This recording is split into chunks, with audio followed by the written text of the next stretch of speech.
నమస్కారం సిక్కులు హృదయ స్పందన న్యూస్ కు స్వాగతం. నేను మిలికితా రెడ్డి. ముందుగా ఈ రోజు వార్తల్లోని విశేషాలు ఎలా ఉన్నాయి. నడక ఆరోగ్యానికి మహా సాధనం. ఇదే మాటను వైద్యులు మన పెద్దలు ఎప్పుడో చెప్పారు. మారుతున్న ఆధునిక పరిస్థితుల దృష్ట్యా మనుషులకు శారీరక వ్యాయామం తగ్గడం వలన పలు రోగాల బారిన పడుతున్నాము. ఆరోగ్యానికి నడక అవసరమని తెలిపే ప్రత్యేక కథనం ఈ రోజు స్పందన న్యూస్ లో చూడండి. ఈ సృష్టిలో జీవిస్తున్న ప్రతి ప్రాణికి శారీరక వ్యాయామం తప్పనిసరి అని ప్రకృతి నియమం చెబుతుంది. మనిషి తప్ప ప్రతి జీవి తన ఆహారం కోసం శారీరక శ్రమ పడుతుంది. పుట్టినప్పటి నుండి మరణించే వరకు ఆరోగ్యంగా ఉంటూ అప్పుడప్పుడు చిన్న సమస్యలు వచ్చిన శరీరమే వాటిని నయం చేస్తూ సహజంగానే మరణించేవారు. మనిషి మాత్రం ఇప్పుడున్న సుఖాలను మించి సుఖాలను పొందే మార్గాలను అన్వేషించే మార్గంలో తనను తాను కోల్పోతున్నాడు. ఆధునిక జీవితంలో వ్యాయామం లేకపోవడం వల్లనే పలు రోగాలకు ఈ శరీరం వేదిక అవుతుంది. దాని పరిణామ క్రమంలో మరణాలు సంభవిస్తుంది. చిన్న వయసులో గుండెపోటు, ఊబకాయం ఇలాంటివి ఎన్నో రోగాలు తెలిసి తెలియని ఎన్నో ఉన్నాయి. పూర్వం రోజుల్లో మన తాత ముత్తాతల కాలంలో వారంతా ఆరోగ్యంగానే ఉండేవారు. ఏ పనికైనా నడిచే వెళ్ళేవారు, కష్టించి పనిచేసేవారు. శుభ్రంగా వాగుల్లో దొరికిన నీరునైనా చక్కగా కడుపు నిండా తాగేవారు. రాత్రి సరైన వేళకు నిద్రించేవారు. మరలా ఉదయాన వేకుజామున నిద్రలేచి వారి వారి పనుల్లో నిమగ్నం అయ్యేవారు. బంధుమిత్రులతో కూడా కాలక్షేపం చేసేవారు. అంతకన్నా ముందు దైవ కార్యక్రమాలు అలాగే దాన ధర్మాలు కూడా చేసేవారు. ఇప్పుడు అవన్నీ ఉన్నాయో లేవో మనం ప్రశ్నించుకోవాల్సిందే. ఈ రోజుల్లో సహజంగా జరిగే నడకను ఇప్పుడు వాకింగ్ ఆంగ్ల భాషలో అంటూ ఉదయాన సాయంత్రపు పూటల్లో కొందరు చేస్తున్నారు. ఇది మంచి పరిణామం అయినప్పటికీ అందరూ నడక గొప్పదనాన్ని గుర్తించాలి. ప్రతి ఒక్కరూ నడకను ఎంచుకొని ఆరోగ్యాన్ని పొందాలి. ఆరోగ్య ఆంధ్రప్రదేశ్ దిశగా ప్రతి ఒక్కరూ కృషి చేయాల్సిన అవసరం ఉంది. ముఖ్యంగా ప్రభుత్వాలు ఎన్ని చేసినా ప్రజల నుండి స్పందన రావాలి. అందులో భాగంగా ప్రజాప్రతినిధులు, స్వచ్ఛంద సంస్థలు కూడా నడక ప్రాముఖ్యతను వివరించడంతో పాటు నడక పోటీలను నిర్వహించడం, వారికి బహుమతులు ప్రదానం చేయడం, వీటికి నిధుల కోసం ప్రభుత్వాన్ని కోరవడం వంటి పనులు చేయవచ్చు. మరి ముఖ్యంగా అనారోగ్యం బారిన పడిన వారికి మందుల రూపంలో ప్రభుత్వాలు వ్యక్తిగతంగా ఎంతో ఖర్చు చేస్తున్నాం. అలాంటి ఖర్చులను నివారించేందుకు ముఖ్యంగా ఆరోగ్యాన్ని కాపాడుకోవడంతో నిధులు కొంతమేర తగ్గుతాయి. ఇలాంటి నిర్ణయాన్ని ఆంధ్రప్రదేశ్ ప్రభుత్వం ఇటీవల తీసుకున్నట్లు సంబంధిత శాఖ అధికారులు వెల్లడించారు. వాకింగ్ ట్రాక్లను ఏర్పాటు చేయనున్నట్లు చెప్పారు. వీటి వలన పౌరులకు ఆరోగ్యం ప్రాప్తిస్తుంది. అనారోగ్య సమస్యలు రావని, ఏటా మందుల కోసం కోట్ల రూపాయలను ప్రభుత్వం ఖర్చు చేస్తుందని గణాంకాల ద్వారా తెలుస్తుంది. అయితే మానవులు ఆరోగ్యానికి ప్రత్యేక శ్రద్ధ వహించి ముందస్తు చర్యలకు ఉపక్రమించాలి. మన ఆరోగ్యం కోసం పరితపిస్తున్నట్లే భూమి ఆరోగ్యానికి కూడా కృషి చేయాల్సిన అవసరం అందరిపైన ఉంది. పాలిథిన్, సింగిల్ యూజ్ ప్లాస్టిక్ ను వాడకుండా ఎవరికి వారే నిషేధించుకోవడంతో పాటు మొక్కలను విరివిగా పెంచుతూ వాటిని సంరక్షించుకోవడం చేస్తే మరో 5 ఏళ్లతో అద్భుతమైన ఆంధ్రప్రదేశ్గా మనం చూడవచ్చు. అక్రమ ఇసుక తవ్వకాలను నిషేధించడానికి పెద్ద ఎత్తున పబ్లిసిటీ ఇవ్వాలని, ఫిర్యాదుల పరిష్కారం కోసం ఆయా అధికారులు నిరంతరం అందుబాటులో ఉండాలని జిల్లా కలెక్టర్ స్వప్నిల్ దినకర్ పున్కర్ అన్నారు. సుప్రీంకోర్టు ఉత్తర్వులు అనుసరించి శ్రీకాకుళం జిల్లాలో అక్రమ ఇసుక, అక్రమ తవ్వకాలు, రవాణాపై వచ్చే ఫిర్యాదుల కొరకై toll free number, WhatsApp number అలాగే ఈమెయిల్ ఐడీలను ఇవ్వడం జరిగిందని, ప్రజలందరూ ఈ అవకాశాన్ని వినియోగించుకొని ఇసుక అక్రమ తవ్వకాలు, రవాణాపై toll free number 1800-425-6012, landline number 089422932229 లేదా 9701691657 నంబర్కు వాట్సాప్ ద్వారా, అలాగే dmgosklmsandcomplantints@myyahoo.com ఈ ఈమెయిల్ ద్వారా గానీ ఫోటోలు లేదా వీడియోల సహాయంతో ఫిర్యాదు చేయవచ్చని కలెక్టర్ ఒక ప్రకటనలో స్పష్టం చేశారు. ఆదివారం నాడు నగరంలోని కొత్తపేటలో మొర్రాటలతో ఊరేగింపుగా వచ్చిన శ్రీకాకుళం ఎమ్మెల్యే గుండు శంకర్ అమ్మవారి మొక్కులు చెల్లించారు. శాసనసభ్యునిగా గుండు శంకర్ భారీ మెజారిటీతో గెలుపొందిన నేపథ్యంలో టీడీపీ నాయకులతో కలిసి గుండు శంకర్ అమ్మవారికి మొక్కులు చెల్లించుకున్నారు. నగరంలోని కొత్తపేట గ్రామ దేవతను దర్శించుకునేందుకు ఆదివారం విచ్చేసిన ఎమ్మెల్యే దంపతులు గుండు శంకర్, స్వాతిలకు స్థానిక టీడీపీ నాయకులు గంగు పెద్దరమణ, గంగురాజు, సింహ నరసింహమూర్తి ఆధ్వర్యంలో శ్రేణులు, గ్రామస్తులు ఘన స్వాగతం పలికారు. అనంతరం పురవీధుల్లో స్థానిక మహిళలతో కలిసి మొర్రాటలతో భారీ ఊరేగింపు నిర్వహించి అమ్మవారిని దర్శించుకొని చల్లదనం చేశారు. టీడీపీ నాయకులు మొక్కులు చెల్లించుకొని అమ్మవారికి ప్రత్యేక పూజలు నిర్వహించారు. ఈ కార్యక్రమంలో టీడీపీ నాయకులు గంగు గోపాల్, గుత్తు చిన్నారావు, కార్యకర్తలు, అభిమానులు పాల్గొన్నారు. అరసవిల్లిలో కొలువై ఉన్న ప్రత్యక్ష దైవం శ్రీ సూర్యనారాయణ స్వామి వారిని భక్తులు ఈ రోజు దర్శించుకున్నారు. గత వారంతో పోల్చితే ఈ వారం భక్తుల తాకిడి కాస్త తక్కువగా ఉంది. భక్తులకు ఆలయ అధికారులు మౌలిక సదుపాయాలను కల్పించారు. ఏర్పాటు చేసిన క్యూ లైన్ల గుండా భక్తులు స్వామివారిని దర్శించుకున్నారు. సామూహిక సూర్య నమస్కారాల కార్యక్రమం కూడా ఈ రోజు నిర్వహించారు. అలాగే నిత్యాన్నదాన పథకంలో భాగంగా ఈ రోజు అన్న ప్రసాదం అందజేశారు. అలాగే భక్తులకు ఉచితంగా ప్రసాదాన్ని అందజేశారు. ఆలయ ప్రాంగణంలో వైద్య ఆరోగ్య శాఖాధికారులు మందులను సరఫరా చేశారు. ఈ రోజు స్వామివారికి భక్తుల నుండి వివిధ రూపాల్లో అందిన నగదు వివరాలను మీడియాకు ఒక ప్రకటనలో ఈవో వెల్లడించారు. ఓంకార్ మాస్టర్ ఆశయ సాధనకు అందరూ కృషి చేయాలని సిపిఎం పార్టీ జిల్లా కార్యవర్గ సభ్యులు పిలుపునిచ్చారు. పలాస మండలం మాకనపల్లి గ్రామంలో సిపిఎం పార్టీ ఆధ్వర్యంలో ఓంకార్ మాస్టర్ సంస్మరణ సభ జీడి రైతు సంఘం జిల్లా కన్వీనర్ తెప్పల అజయ్ కుమార్ అధ్యక్షతన జరిగింది. ఈ సందర్భంగా ఈ కార్యక్రమంలో పాల్గొన్న కార్యదర్శి డి గోవిందరావు, జిల్లా కార్యదర్శి వర్గ సభ్యులు బి కృష్ణమూర్తి, ఉత్తరాంధ్ర అభివృద్ధి వేదిక కన్వీనర్ అజయ్ శర్మ, ఏపీ రైతు సంఘం జిల్లా ఉపాధ్యక్షుడు కోనారి మోహన్ రావు మాట్లాడుతూ ఓంకార్ మాస్టర్ విద్యార్థి సంఘం నాయకుడిగా, ఉపాధ్యాయ సంఘం నాయకుడిగా రైతాంగ ప్రజా సమస్యలపై అనేక ఉద్యమాలు చేశారని వారు కొనియాడారు. ఓంకార్ మాస్టర్ మృతి ప్రజా ఉద్యమాలకు తేరని లోటు అని ఆయన అన్నారు. జీడి రైతులకు గిట్టుబాటు ధర కల్పించాలని, ఆర్బీకే ద్వారా కొనుగోలు చేయాలని, జరిగిన జీడి రైతు ఉద్యమంలో పాటలు పాడుతూ చురుకైన పాత్ర పోషించారని వారు అన్నారు. నిరంతరం ప్రజా సమస్యలపై పోరాట చేసేవారని ఆయన అన్నారు. పాలక పక్షాలు అనుసరిస్తున్న ప్రజా వ్యతిరేక విధానాలకు వ్యతిరేకంగా సమరశీల పోరాటాలు చేయడమే మనము ఆయనకిచ్చిన ఘనమైన నివాళని వారు అన్నారు. ఈ సభలో సిపిఎం పార్టీ జిల్లా కార్యదర్శి వర్గ సభ్యులు కె మోహన్ రావు మాట్లాడుతూ ప్రజా సమస్యలపై అనేక పోరాటాలు చేసిన వ్యక్తి కామ్రేడ్ ఓంకార్ మాస్టర్ అని కొనియాడారు. సభ ప్రారంభానికి ముందు ఓంకార్ చిత్రపటానికి సిపిఎం పార్టీ జిల్లా కార్యదర్శి డి గోవిందరావు, ప్రముఖ వైద్యులు తెప్పల ఆనంద్, జుట్టు తాతారావు పూలమాలలు వేసి ఘనంగా నివాళులర్పించారు. ఈ కార్యక్రమంలో సిపిఎం నాయకులు పాతిన కృష్ణమూర్తి, జుత్తు సింహాచలం, సంగారు లక్ష్మీనారాయణ, యూటీఎఫ్ నాయకులు లండ బాబురావు, లకినాన వెంకటాచలం, సిఐటియు జిల్లా కార్యదర్శి ఎన్ గణపతి, దుమ్ము శంకర్రావు, గేదెల నీలకంఠం, కుత్తుం వినోద్, హేమ శోధన పాటలు పాడారు. తదితరులు పాల్గొన్నారు. వామపక్ష నాయకులు మాకన్నపల్లి గ్రామ సూర్యోదయ యువజన సంఘం, ఉద్దాన అభివృద్ధి వేదిక, గ్రీన్ ఆర్మీ, సూర్యోదయ మహిళా సంఘం అనేక మంది ప్రముఖులు ప్రసంగించారు. పలాస కాశీబుగ్గ మున్సిపల్ చైర్మన్ బల్ల గిరిబాబుపై జరిగిన దాడిని ఖండిస్తూ కాళింగ సామాజిక వర్గ నేతలు మున్సిపల్ చైర్మన్ కు తమ సంఘీభావాన్ని తెలిపారు. ఇటీవల పలాసలో మున్సిపల్ చైర్మన్ గిరిబాబుపై జరిగిన దాడి జిల్లా వ్యాప్తంగా చర్చనీయాంశంగా మారింది. ఈ నేపథ్యంలో ఆదివారం నాడు బల్ల గిరిబాబు స్వగృహంలో జిల్లాలోని కాళింగ సామాజిక వర్గ నేతలు మున్సిపల్ చైర్మన్ ను పరామర్శించారు. తమ సంఘీభావాన్ని ప్రకటించారు. దాడిని ఖండిస్తూ దోషులను కఠినంగా శిక్షించాలని డిమాండ్ చేశారు. ఈ కార్యక్రమంలో జిల్లా కాళింగ సామాజిక వర్గ నేతలు పేరాడ తిలక్, జేవి తేజేశ్వరరావు తదితరులు పాల్గొన్నారు. నగరంలోని 33వ డివిజన్ గోనపాలెం పరిధిలో ఎంఆర్పీఎస్ నాయకత్వంలో జెండా ఆవిష్కరణ కార్యక్రమం జరిగింది. ఎంఆర్పీఎస్ స్థాపించి నేటికి 30 సంవత్సరాలు పూర్తయింది. 1994 సంవత్సరం జూలై 7వ తారీఖున స్థాపించబడింది. మాదిగ యువత ఆధ్వర్యంలో గోనపాలెంకి సంబంధించిన ఎంఆర్పీఎస్ మరియు ఎంఈఎఫ్ ఆధ్వర్యంలో ఎంఆర్పీఎస్ వ్యవస్థాపక కార్యక్రమం ఘనంగా జరిగింది. జాతీయ అధ్యక్షులు మంద కృష్ణమాదిగ ఆదేశాల మేరకు ఈరోజు డాక్టర్ బాబు జగ్జీవన్ రామ్ గారు విగ్రహం వద్ద పూలమాలలు వేసి నివాళులర్పించారు. ఇంకోవైపు సుదీర్ఘకాలంగా పరిష్కారానికి నోచుకొని ఏబిసిడీలు వర్గీకరణ చేయాలని డిమాండ్ చేశారు. ఈ యొక్క జెండా పండుగని ఊరువాడలా ఎగరవేయాలని కోరారు. ఈ జెండా ఆవిష్కరణ కార్యక్రమంలో ఎంఆర్పీఎఫ్, ఎంఈఎఫ్ పెద్దలు, గోనపాలెం 33వ డివిజన్ పెద్దలు మాల Sujatha, Potluru Danam Chinnari, Dirghasi Harish Kumar, Potluru Raju, Kormana Ramarao, Dirghasi Tirumalarao, Savalapurapu Lakshmanarao, Y Prasannakumar, Bose Manmadharao, Neelaiah, Krishna, Gora Anil Kumar, advocate S Trinath, E Shobhan, N Vijaya, Y Balamma, ఇతర వీధి పెద్దలు, మహిళలు పెద్ద సంఖ్యలో ఎంఆర్పీఎస్ అండ్ ఎంఈఎఫ్ నాయకులు పాల్గొన్నారు.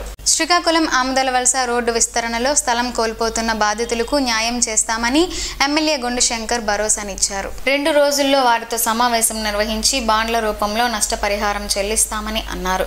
సుదీర్ఘకాలంగా నిలిచిపోయిన శ్రీకాకుళం ఆమదలవలస రోడ్డు విస్తరణ పనులపై స్థానిక శ్రీకాకుళం అర్బన్ డెవలప్మెంట్ అథారిటీ కార్యక్రమంలో సుడా నగర కార్పొరేషన్, R&D R&B అధికారులతో ఎమ్మెల్యే శనివారం సమీక్ష నిర్వహించారు.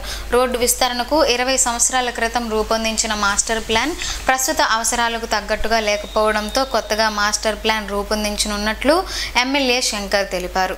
నగరపాలక సంస్థ కమిషనర్ ఓబులేష్ మాట్లాడుతూ శ్రీకాకుళం ఆమ్దలవలస రోడ్డు విస్తరణ పనులకు నూతన మాస్టర్ ప్లాన్ రూపొందించి ప్రభుత్వానికి పంపనున్నట్లు తెలిపారు. వీలైనంత త్వరలోనే రోడ్డు విస్తరణ పనులు చేపట్టి పూర్తి చేస్తామని పేర్కొన్నారు. ఈ సమావేశంలో సుడా నగరపాలక సంస్థ R&B అధికారులు పాల్గొన్నారు. సంతోషిమాత అమ్మవారి ఆలయంలో ఈ నెల 13వ తేదీ నుండి 15వ తేదీ వరకు అమ్మవారి జయంతి మహోత్సవాలను నిర్వహించనున్నట్లు ఆలయ ప్రధాన అర్చకులు కిరణ్ శర్మ తెలిపారు. ఈ రోజు వేకువజాము నుండే అమ్మవారికి ప్రత్యేక పూజలు నిర్వహించినట్లు తెలిపారు. ఈ సందర్భంగా ఆయన మాట్లాడుతూ 13వ తేదీ శనివారం ఉదయం సుప్రభాత సేవ, అనుజ్ఞ మహాగణపతి పూజ, పుణ్యాహవచనం, పరిషత్ ప్రాయశ్చిత్తం, మహాసంకల్పం, జన్మదినం సంకల్పం, రక్షాబంధనం, దీక్షాధారణ, అంకురార్పణ, అఖండ దీపారాధన, అభిషేకం జరుగునని, ఆదివారం ఉదయం సుప్రభాత సేవ, క్షీరాభిషేకం, పునః పూజలు, అర్చనలు, జపము, శ్రీ సూక్తము విధానముగా షోడశోపచార సహిత సహస్రనామార్చన, కుంకుమ పూజ, ప్రత్యేక పూజలను చేయనున్నట్లు తెలిపారు. భక్తులెల్లరూ అమ్మవారి జయంతి ఉత్సవాల్లో పాల్గొని అమ్మవారి కృపా కటాక్షములు పొందాలని ఆయన కోరారు. 2022 కంచిలి PSCS ద్వారా తెప్పించిన ఎరువుల వ్యర్థాలపై ఎమ్మెల్యే బెందాలం అశోక్ ఆగ్రహం వ్యక్తం చేశారు. స్థానికంగా ఫిర్యాదులు వచ్చినా ఎందుకు పట్టించుకోలేదని, మండలంలో వ్యవసాయాధికారికి సమాచారం లేకుండానే వ్యవహారం చేశారంటే మండలంలో ఏం జరుగుతోందని విస్మయం వ్యక్తం చేశారు. తక్షణమే దీనిపై పూర్తిస్థాయి నివేదిక సమర్పించి విచారణ చేపట్టాలని ఆదేశించారు. మండలంలోని రామయ్య పుట్టుగులోని క్యాంపు కార్యాలయంలో శనివారం వ్యవసాయ శాఖపై సమీక్షించారు. కంచిలి PSCS ద్వారా వచ్చిన ఎరువులు వ్యవసాయ శాఖ అధికారులకు తెలియకుండానే రైతులకు అందజేశారా? PSCS ద్వారా రైతుల కోసం తెప్పించిన ఎరువులు పక్కనే ఉన్న ఒడిశాలో డంప్ చేసి మళ్ళీ ఆ రైతులకే అధిక ధరలకు విక్రయిస్తున్నట్లు ఫిర్యాదులు వచ్చినా ఎందుకు చర్యలు తీసుకోలేదు? సదరు వ్యక్తులు సంస్థలకు నోటీసులు ఇచ్చి నెలలు గడిచినా తదుపరి చర్యలు తీసుకోకుండా ఎందుకు నీళ్లు నములుతున్నారు అని ADA జగన్మోహన్ రావు కంచిలి AO ధనుంజయను ప్రశ్నించారు. విత్తనాల పంపిణీలో ఎటువంటి అశ్రద్ధ వద్దని, ముందస్తుగానే అవసరమైన ఇండెంట్ తీసుకొని సమయానికి రైతులకు సరఫరా చేయాలని అన్నారు. ప్రభుత్వం నుండి వచ్చే ఏ పథకమైనా ప్రతి రైతుకు చేరాలని అన్నారు. జిల్లాలో వరి తర్వాత ప్రత్యామ్నాయ పంటలపై దృష్టి సారించాలని జిల్లా కలెక్టర్ స్వప్నిల్ దినకర్ పుండ్కర్ అధికారులను ఆదేశించారు. వ్యవసాయ శాఖ, ఉద్యానవన శాఖ, పట్టు పరిశ్రమ తదితర అనుబంధ శాఖలతో కలెక్టర్ కార్యాలయ సమావేశ మందిరంలో ఆయన సమావేశం నిర్వహించారు. జిల్లాలో వ్యవసాయం, ఉద్యానవనం ఎంతెంత విస్తీర్ణంలో ఉన్నాయో వివరాలను ఆయన ఆరా తీశారు. ప్రత్యామ్నాయ పంటలు ఉద్యానవన శాఖ ద్వారా ఎన్ని హెక్టార్లలో ఉందనగా పామ్ ఆయిల్ 1000 హెక్టార్లలో ఉండగా జీడి, కొబ్బరి 1000 హెక్టార్లలో ఉన్నట్లు AD ప్రసాదరావు చెప్పారు. వ్యవసాయ శాఖకు సంబంధించి ఖరీఫ్లో ప్రత్యామ్నాయ పంటలు ఉండవని, రబీలో ప్రత్యామ్నాయాలు రెండవ పంటగా మొక్కజొన్న సుమారు 25,000 హెక్టార్లకు పెంచుతామని JD చెప్పారు. పామాయిల్ పంట వ్యవసాయం ప్రాంతం నుండి ఉద్యానవన పంటగా మారుస్తామని అన్నారు. పామాయిల్ ఉపాధి హామీకి అనుసంధానం చేయాలని, అలా అయితే 3 సంవత్సరాల వరకు మెయింటెనెన్స్ ఉంటుందని కలెక్టర్ వివరించారు. ఈ సమావేశంలో వ్యవసాయ శాఖ JD Sridhar, ద్వామ BD Chittiraju, AP MIP DD Srinivasarao, జిల్లా ఉద్యానవన శాఖ AD ప్రసాదరావు, జిల్లా పట్టు పరిశ్రమ శాఖ AD రాజేంద్ర ప్రసాద్ తదితరులు పాల్గొన్నారు. నిత్యావసర సరుకుల ధరలు సామాన్యులకు అందుబాటులో ఉండాలని జిల్లా joint collector M Naveen wholesale డీలర్లకు తెలిపారు. నిత్యావసర సరుకులైన బియ్యం, పప్పులు, ఆయిల్, పంచదార ధరల రోజురోజుకు పెరుగుదల నేపథ్యంలో ధరల నియంత్రణపై కలెక్టరేట్ సమావేశ మందిరంలో హోల్సేల్ డీలర్లతో ఆయన సమావేశం నిర్వహించారు. ముందుగా పప్పులు హోల్సేల్, రిటైల్ ధరలపై ఆయన డీలర్లను అడిగి తెలుసుకున్నారు. డీలర్లు వినియోగదారులు నష్టపోకుండా ధరల తగ్గింపునకు ఏ విధంగా చేస్తే అవుతుందని డీలర్ల నుండి ఆయన ఆరా తీశారు. సామాన్యులకు ధరలు అందుబాటులో ఉండాలని అన్నారు. ప్రభుత్వ పోర్టల్లో ప్రతి ఒక్క డీలరు పేరు ఉండాలని అన్నారు. సరుకులు ఉండి లేవని చెప్పి నిల్వ చేస్తే కఠిన చర్యలు తీసుకుంటామని హెచ్చరించారు. హోల్సేల్ డీలర్లతో ప్రభుత్వం ఒక సమావేశం ఏర్పాటు చేయనున్నట్లు తెలిపారు. కందిపప్పు ధర తగ్గించి ప్రభుత్వం తరపున విక్రయాలు జరిపేందుకు జిల్లాలో షాపులను గుర్తిస్తామని అన్నారు. ఈ సమావేశంలో జిల్లా పౌర సరఫరాల శాఖాధికారి B శాంతిశ్రీ, జిల్లా manager Srinivasarao, marketing AD JS Nagalakshmi, Jyothi, Jyothi, జిల్లాలోని హోల్సేల్ డీలర్స్ తదితరులు పాల్గొన్నారు. పొన్నాడ వంతెన దరిలో గల ఇస్కాన్ టెంపుల్లో ఆదివారం భజన సత్సంగ్ కార్యక్రమం జరిగింది. ఆలయ ప్రాంగణంలోని సమావేశ మందిరంలో సత్సంగం కార్యక్రమాన్ని ముందుగా నిర్వహించారు. అనంతరం భజన కార్యక్రమంను నిర్వహించారు.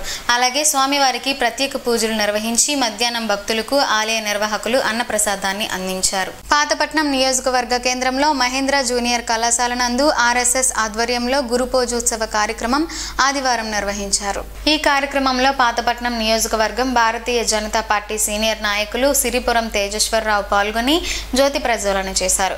అనంతరం కళాశాల ప్రాంగణంలో ఆర్ఎస్ఎస్ సభ్యులు, భారతీయ జనతా పార్టీ నియోజకవర్గ స్థాయి నాయకులు, మండల స్థాయి నాయకులు మరియు కార్యకర్తలు ఈ కార్యక్రమంలో పాల్గొని మొక్కలు నాటే కార్యక్రమాన్ని చేపట్టారు. కార్మిక సమస్యలు పరిష్కరించకపోతే పోరాటాలు ఉధృతం చేస్తామని సిఐటియు జిల్లా అధ్యక్ష ప్రధాన కార్యదర్శులు సిహెచ్ అమ్మనాయుడు, పి తేజేశ్వరరావు అన్నారు. శ్రీకాకుళం సిఐటియు జిల్లా కార్యాలయంలో శనివారం సిఐటియు జిల్లా విస్తృత సమావేశం జరిగింది. ఈ సమావేశంలో వారు మాట్లాడుతూ జూలై 10వ తేదీన అఖిల భారత కోర్కెల దినం సందర్భంగా నిరసనలు జయప్రదం చేయాలని పిలుపునిచ్చారు. కనీస వేతనాలు నెలకు 26,000 రూపాయల చొప్పున నిర్ణయించి అమలు చేయాలని డిమాండ్ చేశారు.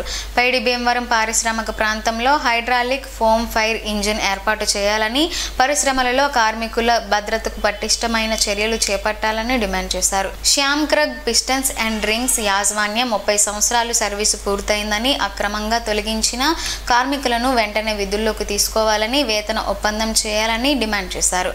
నీలం జూట్ పరిశ్రమను వెంటనే తెరిపించి కార్మికులకు ఉపాధి కల్పించాలని డిమాండ్ చేశారు. కేంద్రంలో 3వసారి అధికారంలోకి వచ్చిన వెంటనే బీజేపీ తన పాత విధానాలనే కొనసాగించడానికి నిశ్చయించుకుందని, దేశ సంపదను కార్పొరేట్లకు కట్టబెట్టే ప్రైవేటీకరణ విధానాలు కొనసాగిస్తామంటున్నారని తెలిపారు. ఈ సమావేశంలో సిఐటియు జిల్లా నాయకులు కె సూరయ్య, ఎన్వి రమణ, ఎన్ గణపతి తదితరులు పాల్గొన్నారు. కుంకుడుకాయలతో పలు ఆరోగ్య ప్రయోజనాలున్నాయని ఆరోగ్య నిపుణులు చెబుతున్నారు. ఆ వివరాలేంటో ఈ రోజు ప్రసారమయ్యే ఆరోగ్యమే మహాభాగ్యంలో తెలుసుకుందాం.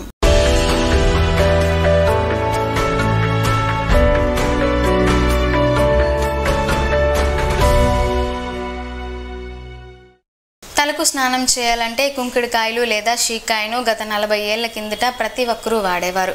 కుంకుడుకాయలను అప్పట్లో వీధుల్లోకి వచ్చి రైతులు గాని వ్యాపారులు గాని విక్రయించేవారు.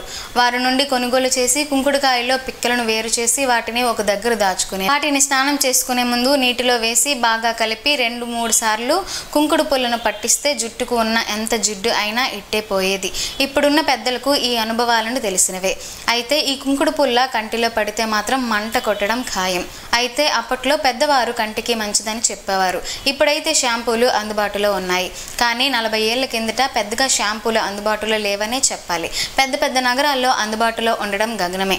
మారుతున్న పరిస్థితుల దృష్ట్యా వ్యాపారులు వారి వ్యాపారాన్ని పెంచుకునే దిశగా చిన్న చిన్న ప్యాకెట్లు, బాటిళ్లలోనూ షాంపూలను విక్రయిస్తున్నారు. తలకు ఇలా రాయగానే బోలెడంత పొంగు వస్తుంది. అయితే కుంకుడుకాయలతో తలస్నానం చేసుకుంటే జుట్టు ఆరోగ్యం బాగుంటుందని మన పెద్దలు చెప్పేవారు. వారంతా ఆచరించేవారు. ఇప్పటికైనా పర్యావరణాన్ని పాడు చేస్తున్న ఈ షాంపూలు వాటి కవర్లతో ఇబ్బందులు పాల్చేసే కన్నా చక్కగా కుంకుడుకాయలను కొనుగోలు చేసి వాటిని వారానికి ఒకసారి శ్రమ అనుకోకుండా తలకు స్నానం చేసుకుంటే ఆరోగ్యంగా పాటు నేల తల్లి ఆరోగ్యానికి కూడా సహకరించిన వారవుతాం. చిన్న చిన్న షాంపూ ప్యాకెట్లను వాడి పారేయడంతో పర్యావరణానికి పెను ప్రమాదంగా మారుతుంది. అదే కుంకుడుకాయలతో అయితే ఎలాంటి పర్యావరణ హాని ఉండదు. ఉన్నదంతా పర్యావరణ అనుకూలమే. ఇప్పటికైనా విజ్ఞులైన వారంతా ఆలోచన చేసి బజారులో దొరుకుతున్న కుంకుడుకాయలను కొనుక్కొని వాడుకోవడంతో మన వంటికి ఆరోగ్యం, భూమాతకు ఆరోగ్యం. అలాగే ఇక్కడ ఈ ప్రాంతంలో కొనుగోలు చేయడం వలన ఈ ప్రాంత రైతులకు లాభం చేకూరుతుంది. లాభాలే తప్ప నష్టాలు లేని కుంకుడుకాయల వాడకంతో పోలిస్తే షాంపూల వలన ఎలాంటి లాభాలు ఉన్నాయో అర్థం చేసుకోవాల్సి ఉంది.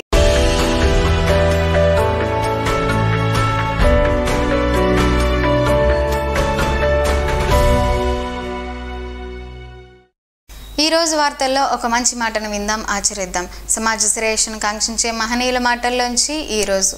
జీవనం గమనం గమ్యం. ఋషి చింతన. సమాజం ఆలోచనలతో తయారు చేయబడిన పదార్థము కాదు. మనం ప్రకృతి తీర్చిదిద్దిన యథార్థమైన చైతన్యమే మనం బ్రతికి ఉన్నప్పుడు చేసిన దానికన్నా చనిపోయాక చేయాల్సింది చాలా ఉంటుంది. అది నీవు బ్రతికుండగా చేసేదానిపై ఆధారపడి ఉండును. అదే ఆధ్యాత్మికం. ఓం శ్రీ గాయత్ర్యై నమః. స్పందన ప్రేక్షకుల కోసం స్పందన న్యూస్ ఇప్పుడు యూట్యూబ్లో అందుబాటులో ఉంచడమైంది. SDB స్పేస్ స్పందన అని టైప్ చేసి వీక్షకులు తమ అనుకూల సమయంలో న్యూస్ని వీక్షించగలరు. ఇంతటితో ఈ వార్తలు సమాప్తం. తిరిగి మరలా ప్రసారమయ్యే స్పందన న్యూస్లో కలుసుకుందాం. అంతవరకు సెలవు. నమస్కారం. మీ మాటే మా బాట.